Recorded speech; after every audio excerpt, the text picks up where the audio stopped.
The crack of a gunshot pierced the evening air, sending a flock of startled birds fluttering from the cottonwood trees that lined the creek. Clara Dawson didn't flinch. After 2 years in Whispering Pines, she'd grown accustomed to the sound of unexpected gunfire echoing through the small Montana town. It was 1885, and the West was still wild, especially when the cowboys rode in from the surrounding ranches on Saturday nights with pockets full of pay and minds set on whiskey.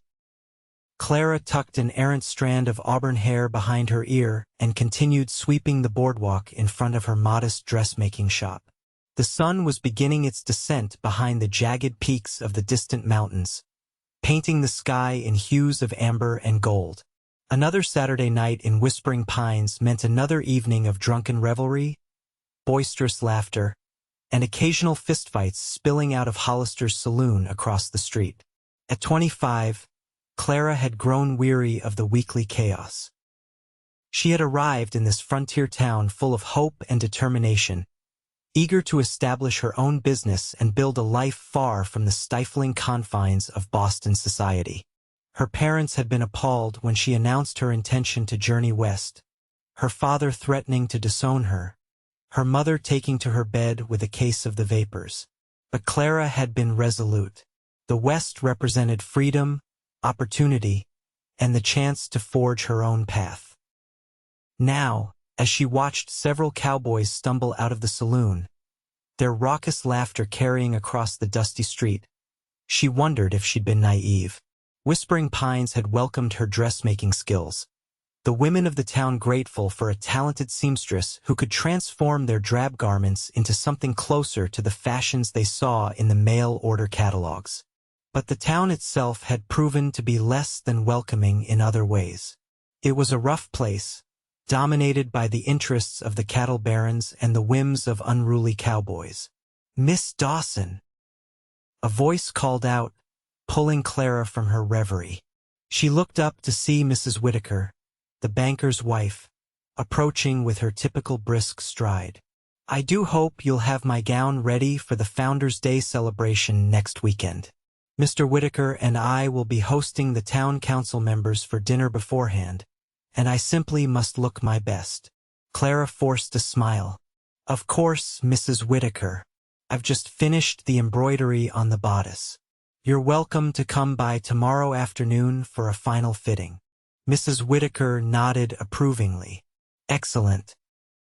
Although I must say, I worry about you working so late, especially on a Saturday." She lowered her voice conspiratorially. "There's a particularly rough group in from the Circle D ranch tonight. That new foreman of theirs seems to have little control over his men." "I appreciate your concern," Clara said, leaning her broom against the shop wall. "But I can manage. I'll be closing up shortly."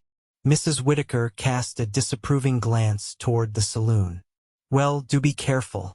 A young woman alone. It's simply not proper." She straightened her already impeccable posture. "I've said it before, and I'll say it again, you'd be better off accepting one of the marriage proposals you've received. Mr. Peterson would provide a comfortable home, and you wouldn't need to work yourself to the bone in this shop." Clara bit back a sharp retort. Arthur Peterson, the middle-aged owner of the general store, had indeed made his interest known, as had several other established men in town. But the thought of marrying without love, merely for security and social standing, was precisely what she'd left Boston to avoid. "Thank you for your advice, Mrs. Whitaker," Clara said, keeping her tone neutral. "I'll see you tomorrow for your fitting." As the banker's wife bustled away, Clara sighed and turned to go back into her shop. Just as she reached for the door handle, the sound of hoofbeats drew her attention. A rider was coming down the main street at a steady trot, his silhouette backlit by the setting sun. There was something about his posture in the saddle, a natural ease that spoke of countless hours spent on horseback. Clara paused, watching as the stranger drew nearer.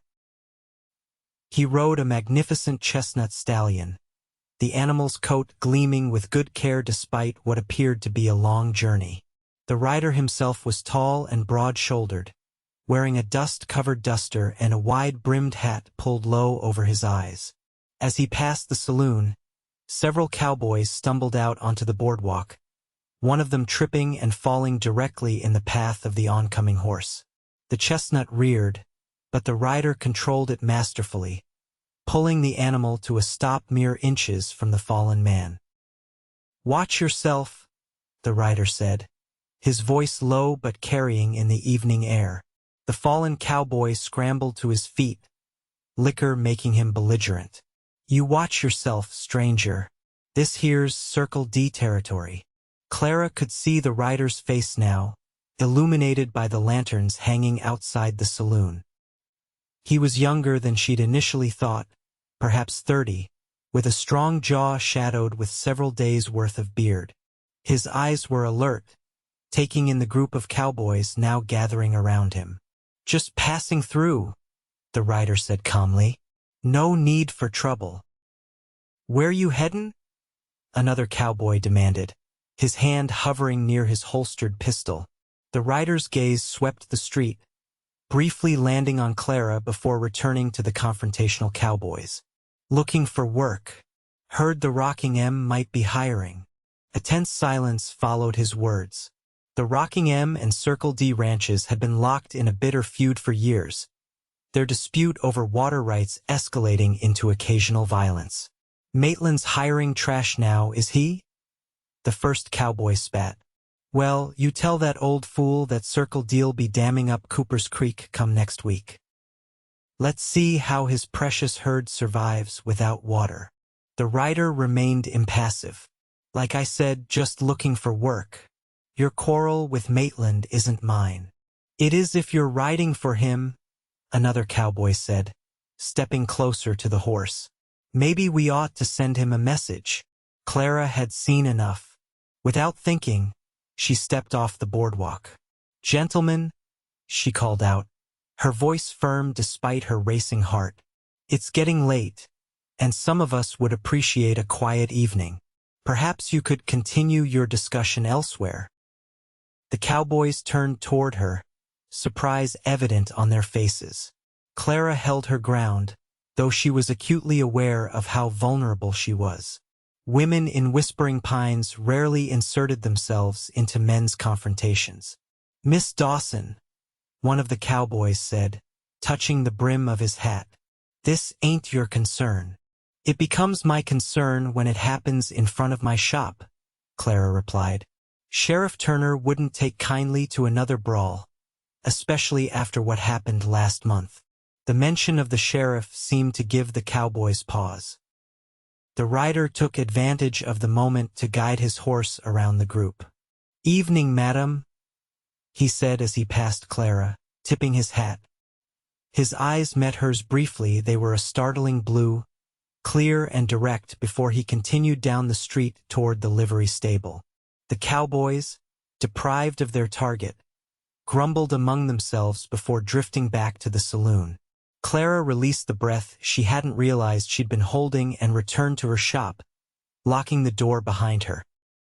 Through the front window, she watched the stranger dismount at the livery stable and speak with old Samuel, the stable master. There was something about him that intrigued her, a quiet confidence, perhaps, or the way he'd handled the confrontation without resorting to violence. It was refreshing in a town where men seemed all too eager to prove themselves with fists and firearms. Clara shook her head, dismissing the thought. She had work to finish, and Mrs. Whitaker's gown wouldn't embroider itself. Still, as she moved to the back room of her shop where her sewing table waited, she found herself wondering who the stranger was and whether he would indeed find work at the Rocking M Ranch. The following morning dawned clear and bright, the early autumn air crisp with the promise of the coming season. Clara opened her shop windows to let in the fresh air, the town quieter now as most of the weekend revelers had either returned to their ranches or were sleeping off their excesses. She had just finished arranging her latest designs in the front window when the bell above the door jingled. Turning, she was surprised to see the stranger from the previous evening. In the daylight, she could see him more clearly. His dark hair was neatly trimmed, his face freshly shaved, though the days on the trail had left his skin tanned and weathered. He removed his hat as he entered, revealing a small scar that ran along his left temple. "Good morning, madam," he said, his voice as she remembered it deep and measured. "I wanted to thank you for your intervention last night. Could have turned ugly." Clara smoothed down her apron, suddenly conscious of the few loose strands of hair that had escaped her usually neat bun. "It was nothing. The Circle D boys are all bluster after a few drinks. They usually settle down eventually." The stranger nodded, his eyes taking in the shop. "Fine work," he commented, gesturing to a displayed dress of emerald green silk. "Thank you, Mr. Irving. Owen Irving." He extended his hand, and after a moment's hesitation, Clara shook it. His grip was firm but gentle, his palm calloused from work. "Clara Dawson," she replied. "Are you really looking for work with the Maitlands?" Owen set his hat on the counter. "I am. I've worked cattle most of my life, and I've heard Gabriel Maitland runs a fair outfit." "He does," Clara confirmed. "He and his wife, Eleanor, are good people. They've been kind to me since I arrived in Whispering Pines." "And how long has that been?" Owen asked, genuine interest in his tone. 2 years this October." Clara moved behind the counter, putting some professional distance between them.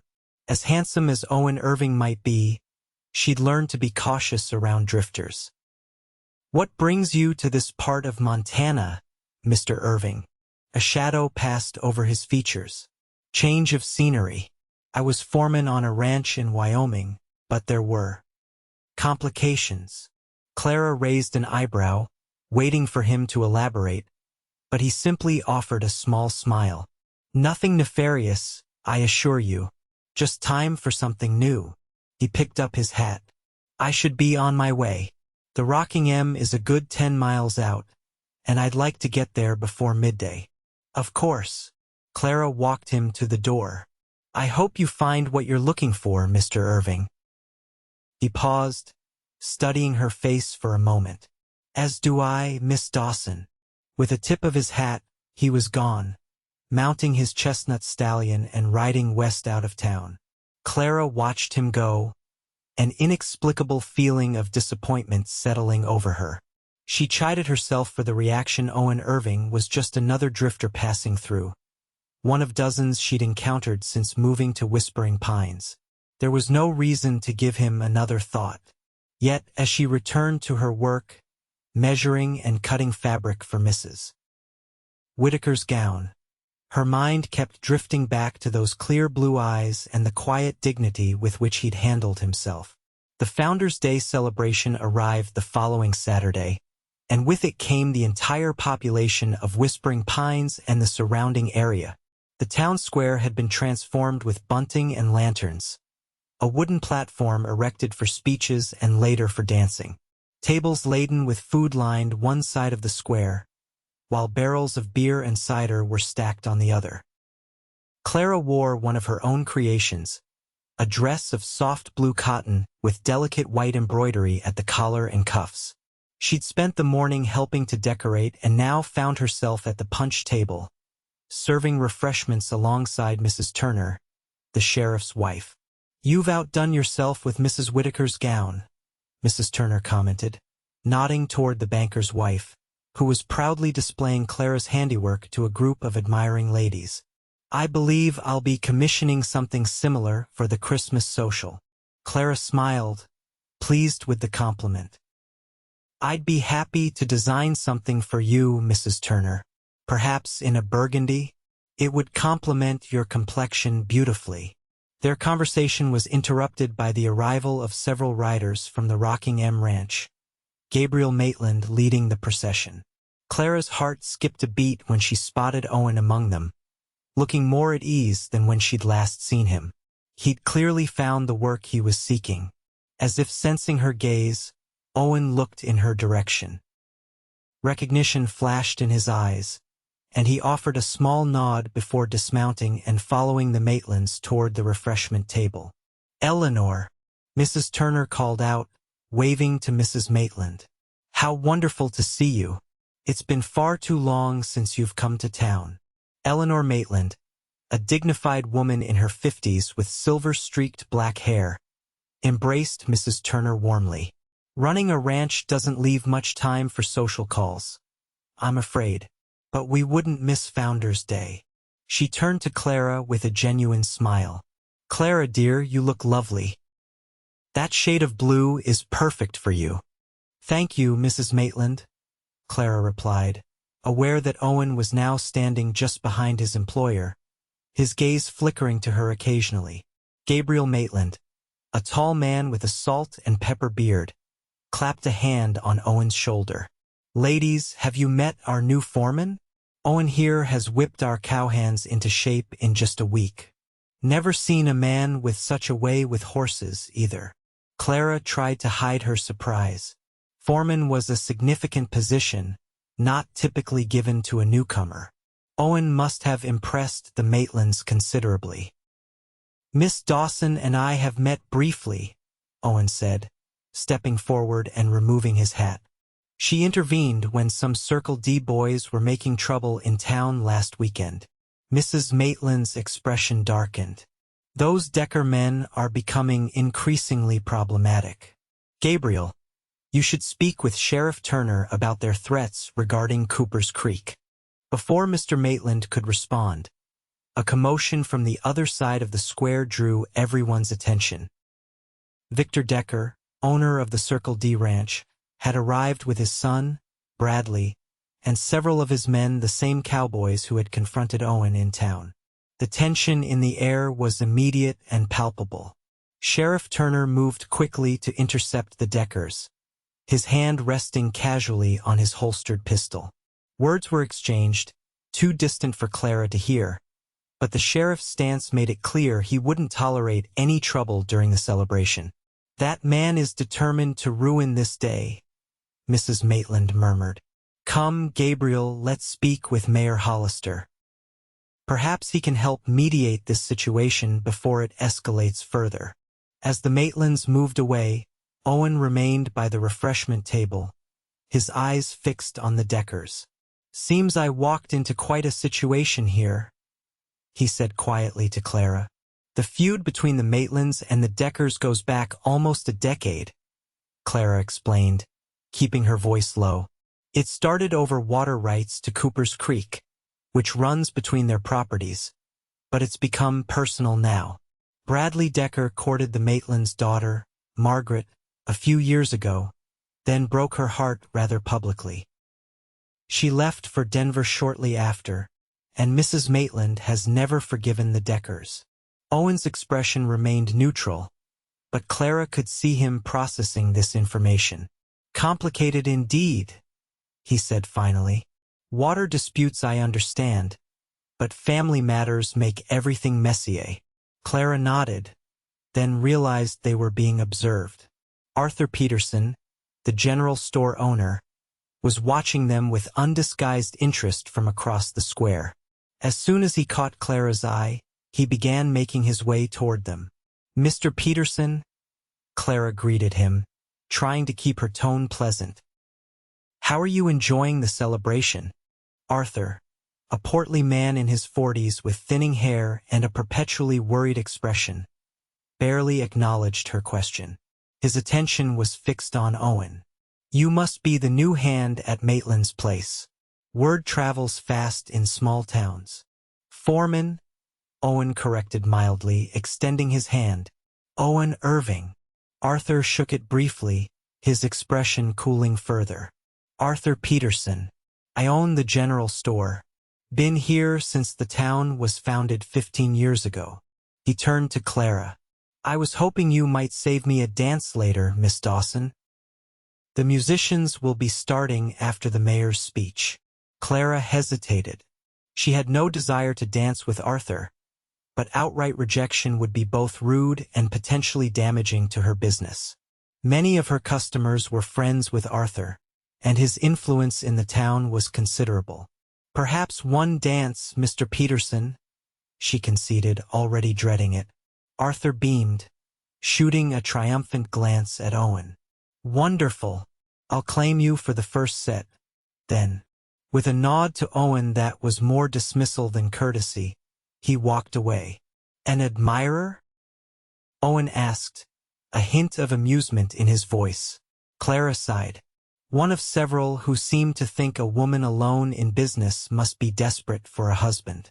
Mr. Peterson has proposed 3 times since I arrived in Whispering Pines.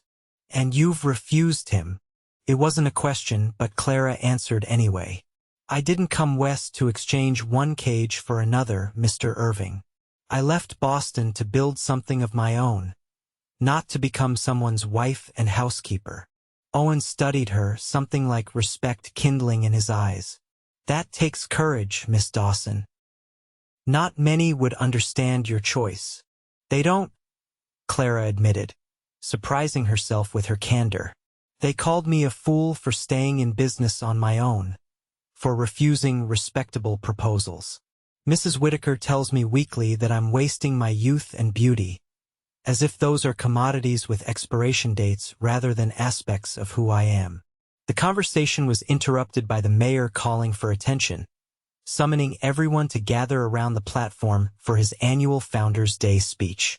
As Clara moved to join the crowd, Owen fell into step beside her. For what it's worth, he said quietly, I think what you've built here takes more courage and determination than most men I know possess. Don't let anyone convince you otherwise. The sincerity in his voice warmed Clara more than the autumn sun overhead. They stood side by side as Mayor Hollister droned on about the town's humble beginnings and bright future. But Clara found her attention repeatedly drawn to the man beside her. Owen Irving was not what she'd expected from a ranch foreman. There was an education in his speech, a thoughtfulness in his manner that spoke of a complex past. When the speech concluded and the musicians began tuning their instruments for the dancing, Arthur Peterson appeared at Clara's elbow to claim his promised dance. She allowed him to lead her to the area cleared for dancing, resigning herself to an uncomfortable few minutes.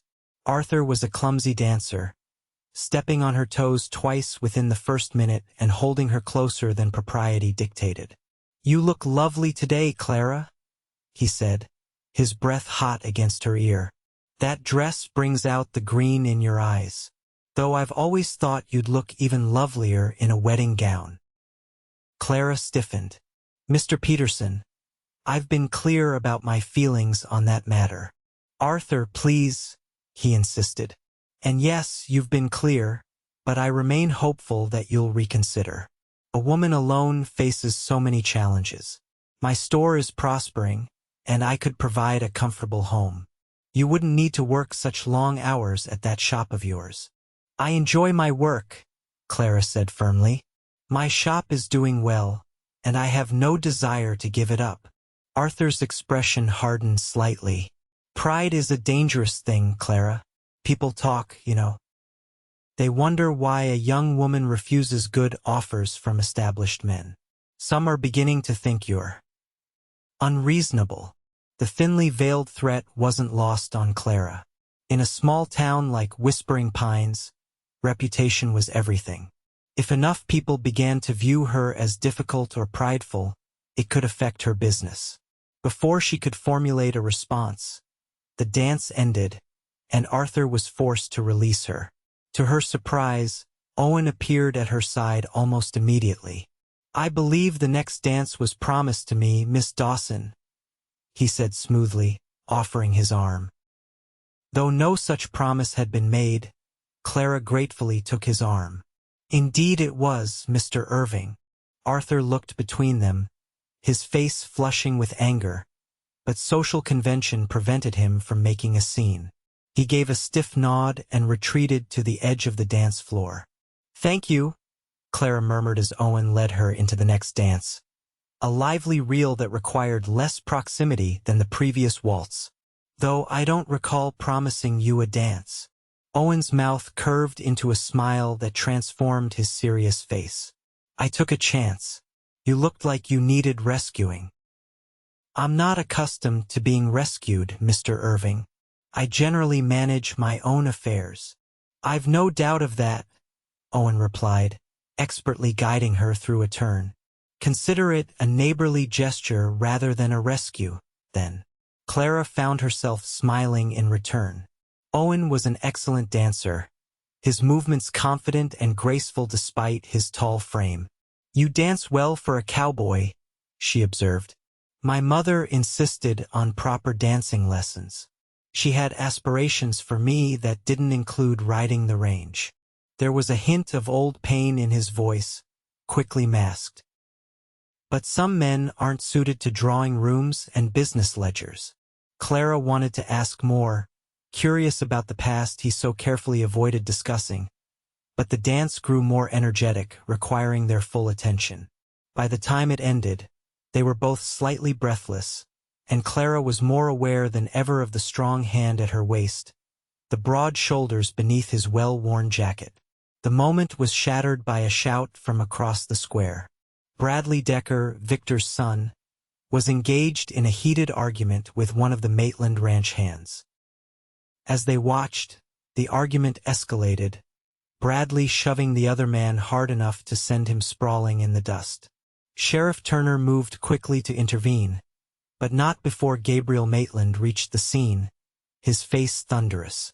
Words were exchanged, voices rising, until Victor Decker pushed through the gathering crowd to stand beside his son. "I should help," Owen said, his expression grim. "Mr. Maitland has a temper where the Deckers are concerned." Clara nodded, watching as Owen strode toward the confrontation. The celebration had come to a standstill, everyone's attention focused on the drama unfolding in the town square. She moved closer, wanting to hear what was being said. "Damming the creek is nothing short of theft, Decker," Gabriel Maitland was saying, his face flushed with anger. "That water flows through both our properties. You have no right to cut it off." "The headwaters are on my land," Victor Decker retorted, a tall, lean man with cold eyes and a permanently sneering expression. "What I do with my water is my business." "The law says," Gabriel began, but Victor cut him off. "The law out here is what a man makes it, Maitland. You should know that by now." Bradley Decker, emboldened by his father's words, stepped forward. "Your cattle been straying onto our grazing land too, old man. Maybe if you hired competent hands instead of drifters with questionable pasts, you'd be able to control your herd better." His gaze shifted to Owen, who had taken up position just behind Gabriel Maitland. "Word is your new foreman left his last job in Wyoming under suspicious circumstances. Did you even ask why he was fired, Maitland? Or were you so desperate you took in damaged goods without question?"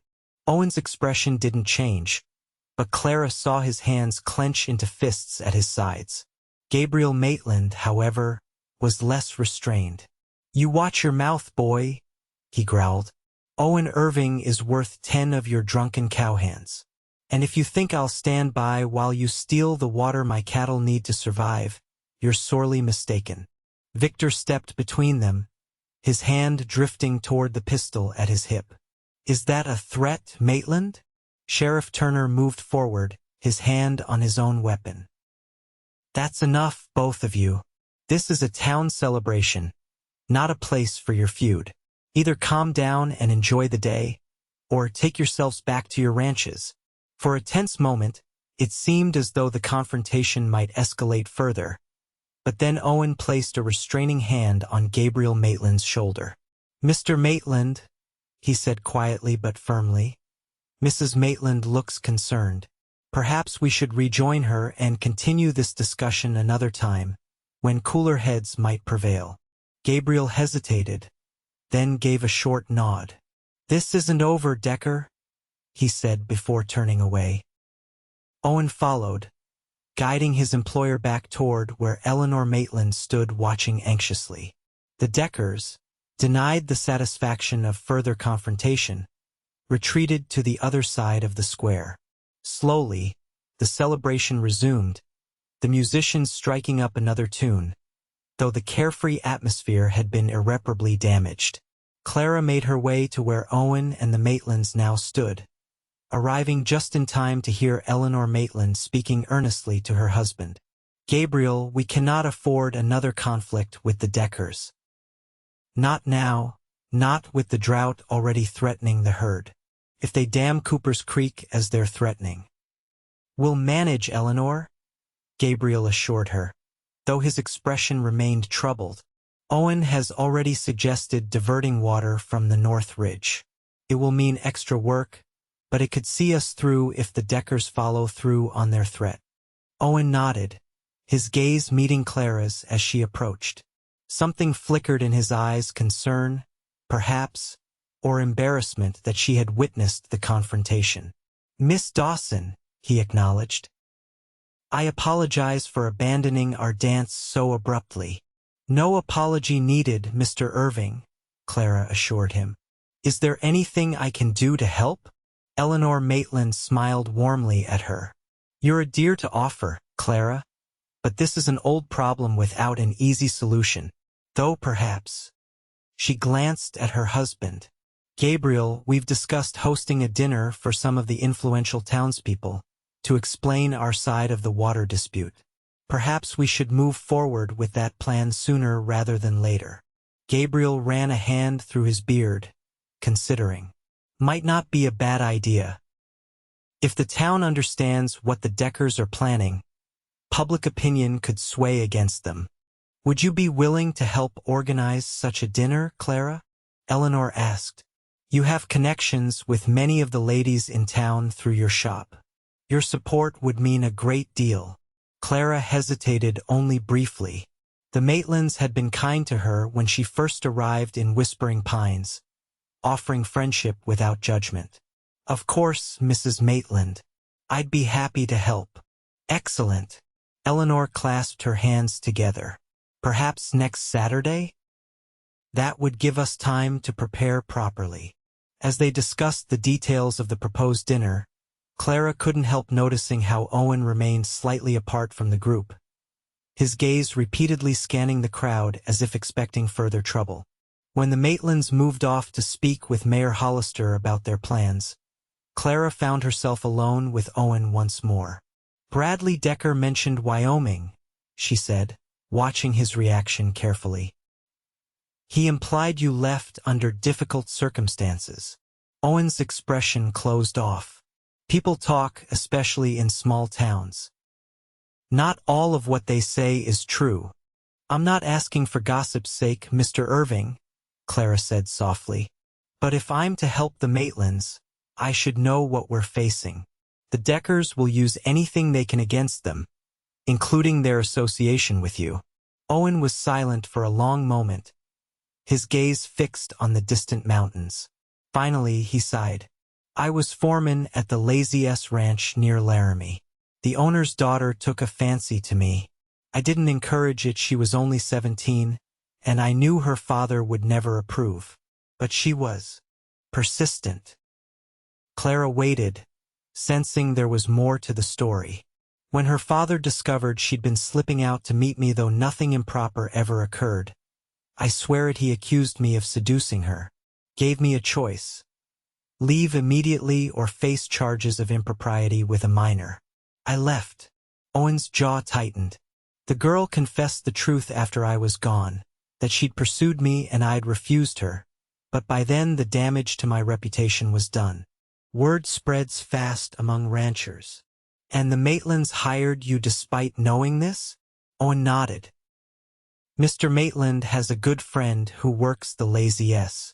He vouched for me, told Maitland what really happened. Maitland said he values character over rumor, and he's willing to judge a man by his actions rather than his past."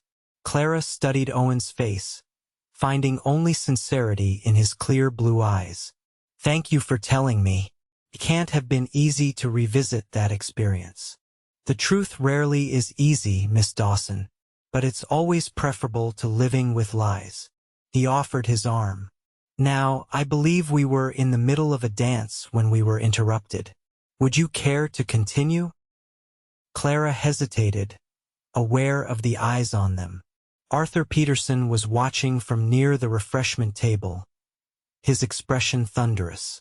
Several of the town matrons had also noticed their extended conversation, heads bent together in whispered speculation. "Perhaps it would be wiser if we didn't," she said reluctantly. "Small towns thrive on gossip, Mr. Irving, and being seen dancing with you again might fuel rumors neither of us needs." Understanding dawned in Owen's eyes. "Because of my past? Or because you're a woman in business who values her independence?" "Both," Clara admitted. "The town already views me as unusual for choosing to run my own shop rather than marrying. Adding a friendship with a man of questionable reputation might damage my standing further." Owen's expression didn't change, but something in his eyes dimmed. "Of course. Forgive me for putting you in an uncomfortable position, Miss Dawson." He tipped his hat. "If you'll excuse me, I should check on Mr. Maitland. The Deckers may have left, but their friends haven't." As he walked away, Clara felt a pang of regret. She'd spoken honestly, but perhaps too bluntly. The truth was, she'd enjoyed Owen's company more than she'd enjoyed anyone's in a long time. There was something refreshing about his directness, his lack of pretense. But the reality remained. She had worked too hard to establish herself in Whispering Pines to risk her reputation on a man she barely knew, regardless of how compelling she found him. The remainder of the celebration passed in a blur of conversations and obligations. Clara danced once more with Arthur Peterson, who seemed mollified by her apparent rejection of Owen's company, and once with Mayor Hollister, who spent the entire dance discussing the possibility of commissioning a new suit for the upcoming territorial governor's visit. As the sun began to set, casting long shadows across the town square, Clara found herself growing weary of the forced smiles and careful conversation.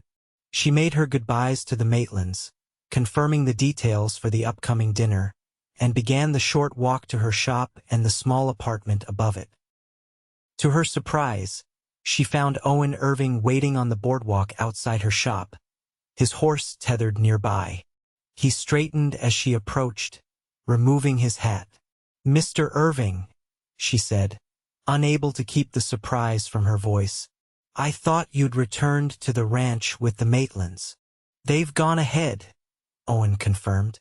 "I volunteered to stay behind and ensure the Deckers truly left town." Sheriff Turner asked for extra eyes, given the tension earlier. Clara nodded, fishing her key from her reticule. "That was thoughtful of you. May I speak with you for a moment, Miss Dawson?" Owen asked, his expression serious. "I won't take much of your time." Curiosity won out over caution, and Clara gestured toward the bench outside her shop. "Of course." They sat side by side, a proper distance between them, as the street gradually emptied of revelers. For a moment, Owen was silent, turning his hat in his hands as if gathering his thoughts. "I want to apologize for earlier," he finally said. "I put you in an awkward position, and that wasn't my intention. You're right to protect your reputation in a town like this." "There's no need to apologize, Mr. Irving," Clara replied. "If anyone should apologize, it's me. I was unnecessarily harsh." Owen shook his head. "You were honest, and I respect that." He paused, his gaze fixed on the horizon where the last rays of sun gilded the distant peaks. "I understand better than most the value of a good reputation and how quickly it can be lost. What you've built here, your business, your independence, is worth protecting." There was something in his voice that made Clara look at him more closely. "You sound as if you're speaking from experience." A sad smile crossed his face. "My father was a respected businessman in Chicago. When I was 16, he was accused of embezzlement by a business partner. It was a false accusation, but the damage was done. He lost everything: his business, his standing in the community, even friends he'd had for decades. He died a year later, a broken man." "I'm sorry," Clara said softly. That must have been incredibly difficult. It taught me that a reputation, once damaged, is nearly impossible to fully repair. People prefer to believe the worst, even when evidence suggests otherwise. Owen turned to face her directly. So yes, I understand your caution, Miss Dawson, and I want you to know that I respect it, and you too much to put either at risk. The sincerity in his words touched Clara deeply. Thank you for understanding, and please call me Clara. Clara, he repeated, her name sounding different in his deep voice. I should go. The Maitlands will be expecting me back at the ranch. As he stood, Clara found herself reluctant to end their conversation. Will you be attending the dinner next Saturday? She asked. Mr. Maitland has asked me to be there, yes. He settled his hat back on his head. Perhaps we'll have a chance to speak again then under more conventional circumstances. I'd like that, Clara admitted, surprising herself with her candor. Owen's smile was warm, transforming his serious features. As would I. Good night, Clara. She watched as he mounted his horse and rode away, a curious mixture of emotions churning within her. Prudence told her to maintain her distance from Owen Irving, to protect the life she'd built so carefully. But something else, something that felt dangerously like attraction, urged her to know him better, to discover more about the thoughtful, educated cowboy who spoke of reputation and honor with such conviction. Sighing, Clara unlocked her shop and went inside. The dinner at the Maitlands ranch was a week away. By then, perhaps she would have a clearer understanding of her own feelings. The days leading up to the Maitland dinner passed swiftly, filled with work and preparation. Clara finished Mrs. Whitaker's gown and began 3 new commissions, including a wedding dress for the blacksmith's daughter. She also assisted Eleanor Maitland with invitations to the dinner, carefully selecting guests whose influence in town might help sway public opinion regarding the water dispute. On Thursday afternoon, as Clara was pinning a pattern for a new dress, the bell above her shop door jingled. Looking up, she was startled to see Bradley Decker standing in her shop, his hat in his hands. He was a handsome young man in his early 20s, with his father's cold eyes and a perpetual smirk that suggested he found the world and its inhabitants beneath his notice. Mr. Decker, Clara said, setting aside her work. This is a surprise. How can I help you today?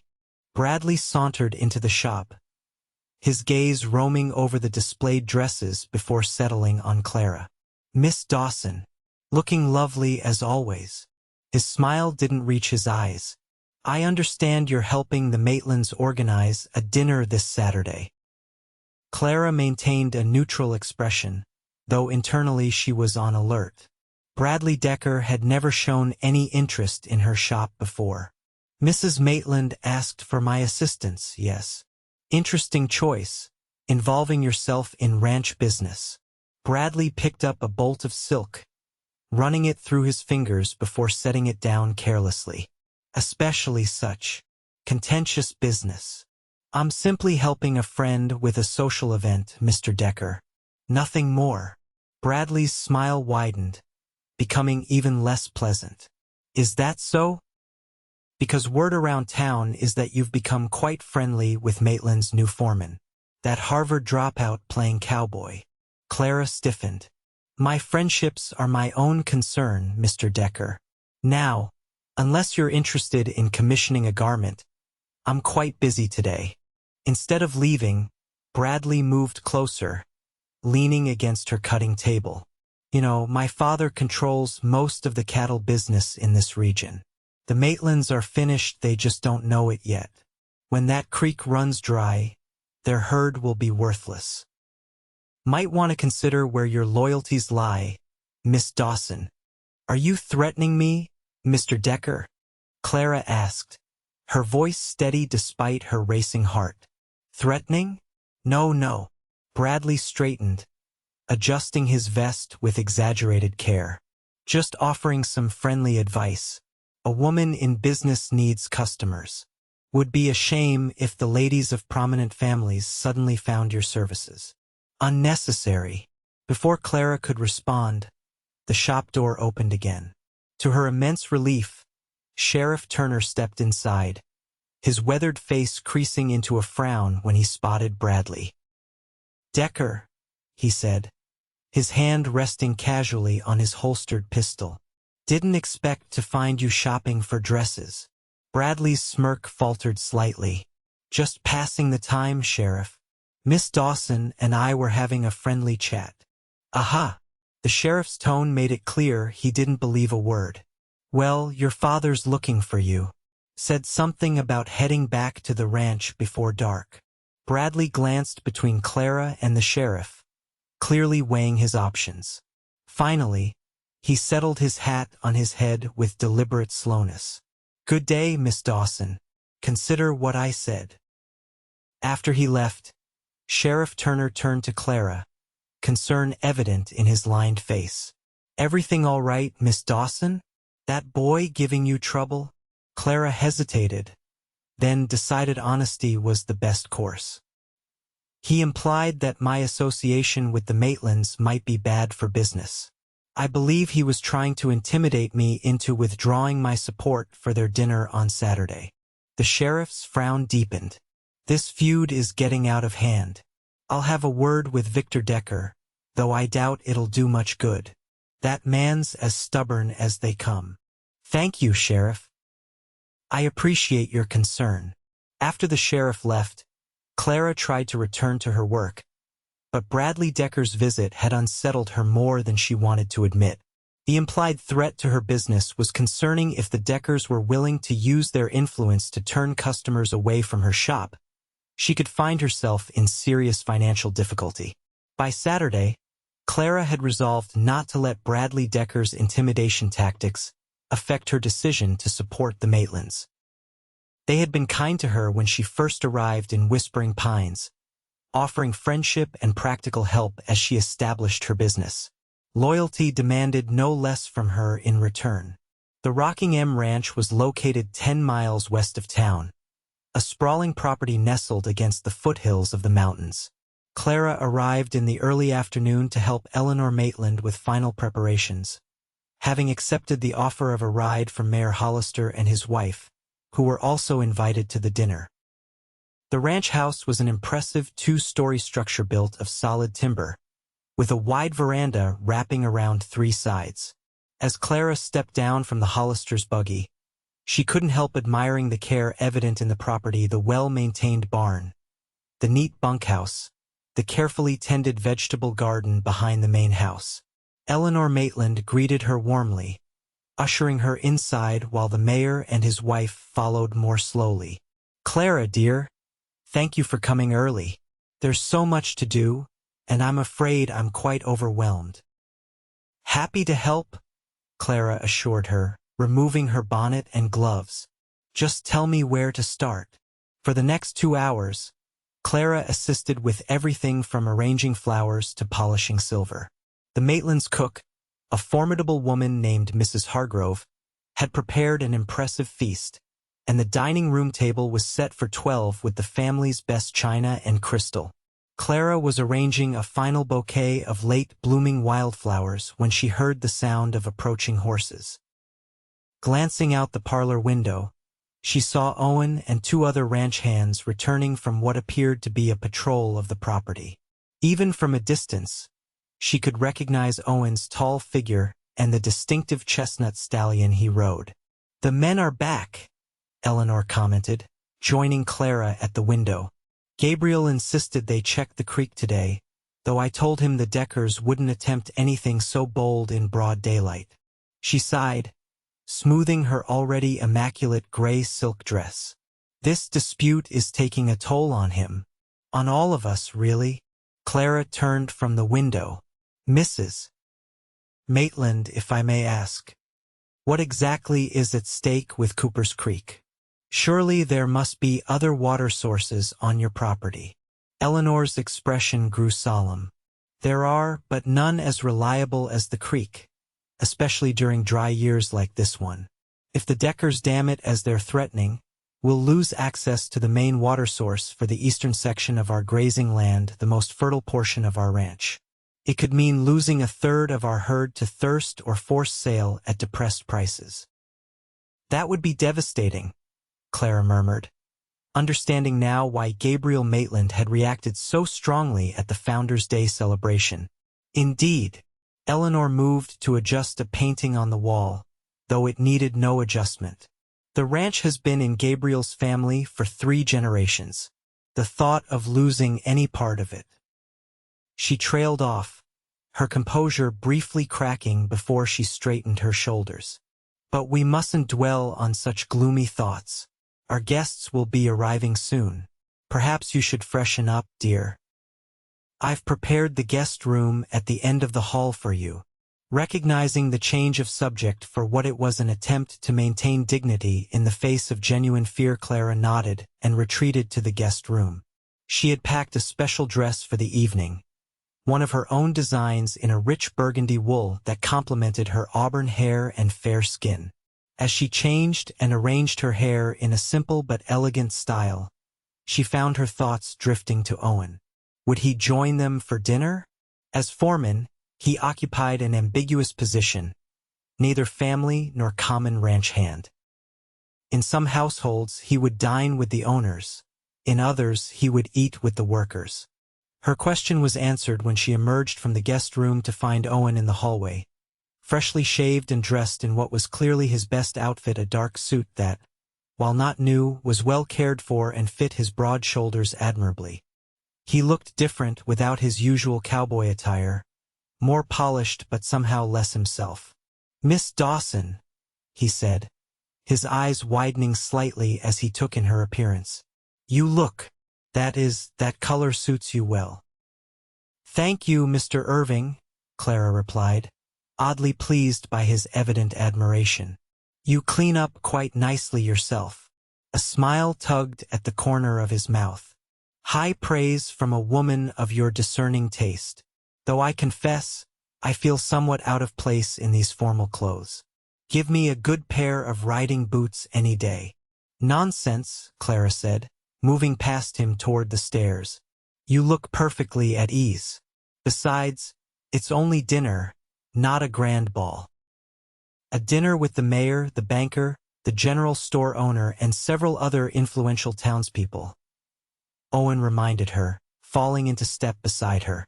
"Mr. Maitland has made it clear how important tonight is. If we can't persuade them to support our position against the Deckers." "You care deeply about the ranch," Clara observed as they descended the stairs. "You've only been here a short time, yet you speak as if the Rockingham's fate is your own." Owen's expression grew thoughtful. "The Maitlands took a chance on me when others wouldn't. They've treated me with respect and trust. Their troubles are mine, at least as long as I wear their brand." Before Clara could respond, they reached the bottom of the stairs where Gabriel Maitland was welcoming the first guests, Mr. and Mrs. Whitaker, the banker and his wife. Clara watched as Owen straightened his shoulders and stepped forward to be introduced, his manner respectful but confident. There was something compelling about him in that moment, a natural dignity that had nothing to do with fancy clothes or social standing. The remaining guests arrived in quick succession. Mayor Hollister and his wife, who had returned to town after dropping Clara off and were now back for the dinner. Judge Parker, who presided over the territorial court. Dr. and Mrs. Thompson, and, to Clara's dismay, Arthur Peterson. Arthur's eyes narrowed when he spotted Clara standing near Owen, but he quickly masked his reaction with a genial smile. "Miss Dawson, what a pleasure to see you here. I wasn't aware you'd be attending tonight." "Mrs. Maitland kindly invited me," Clara replied, keeping her tone pleasant but cool. "I've been helping with preparations for the dinner." "How thoughtful of you," Arthur said, his gaze sliding to Owen. "And Mr. Irving, isn't it? I understand you're quite new to our area." Owen inclined his head slightly. "I am, though I'm finding Whispering Pines and the surrounding country very much to my liking."